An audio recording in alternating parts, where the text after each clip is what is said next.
Congress party కార్యాలయాన్ని ప్రారంభించుకొని మా ఒక కార్యాచరణని ముందుకు తీసుకుపోయేటువంటి ఒక శ్రీకారాన్ని చుట్టాం. మరి ఈరోజు రెండు అంశాలు మాట్లాడుకోవచ్చు. ఒకటి చిన్న బాధాకరమైనటువంటి అంశం, ఇంకొకటి సంతోషమైనటువంటి అంశం. గౌరవనీయులు కల్వకుంట్ల చంద్రశేఖరరావు గారు ఎక్కడున్నాడో కనపడతలేడు. మా సమస్యలు వింటలేడు, మా గోడు వింటలేడు.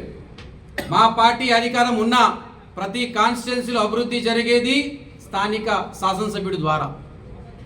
మరి ఈ సంవత్సరం కాకుండా గత 10 సంవత్సరాల నుంచి ఎవ్వరికి అందుబాటులో లేకుండా, ఏ కార్యకర్తకి అందుబాటులో లేకుండా, మరి ముఖ్యంగా వాళ్ళ శాసనసభ్యులకు అందుబాటులో లేకుండా, వాళ్ళ మంత్రులకు అందుబాటులో లేకున్నటువంటి మాజీ ముఖ్యమంత్రి గారికి ఇప్పటికైనా దయచేసి గజ్వేల్ ప్రజలు చేసుకున్న పాపమో పుణ్యమో నువ్వు రా, మా సమస్యలు విను, మా ఒక్క దీన్ని అసెంబ్లీలో ప్రస్తావించు.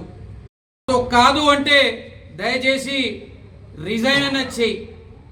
రిజైన్ చేస్తే మరి డిపాజిట్ అన్న దక్కించుకుంటే చాలా సంతోషమైనటువంటి మాట. మరి సంతోషమైనటువంటి విషయాల్లోకి పోతే ఎన్నో విషయాలు ఉన్నాయి. దాంట్లో కొన్ని మా అందరం పంచుకుందాం.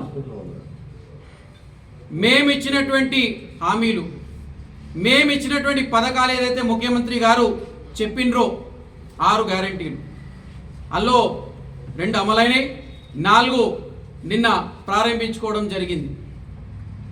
ఏ రుణమాఫీ కానీ, రైతు భరోసా కానీ, ఇంద్రమ్మ భరోసా కానీ, రేషన్లు కార్డు కానీ, ఇంకా ఎన్నో ప్రారంభించినాం. ఈ ప్రారంభించి ముందుకు పోయేటువంటి ప్రక్రియలో పెద్దలు రేవంత్ రెడ్డి గారు నిర్ణయించుకున్నారు. రేవంత్ రెడ్డి గారి లక్ష్యం, ఉద్దేశం, ఏకైక లక్ష్యం, మరియు మహేష్ గౌడ్ గారి ఉద్దేశం, లక్ష్యం, ఏకైక ఉద్దేశం ఏంది? పేదలకి, స్త్రీలకి, మరి ముఖ్యంగా రైతులకి, యువకులకి వాళ్ళకు కావాల్సినటువంటి కార్యక్రమాలు చేపట్టడం, ఉద్యోగాలే కానీ. Like, share and subscribe to Saira TV. ఓ సైరా.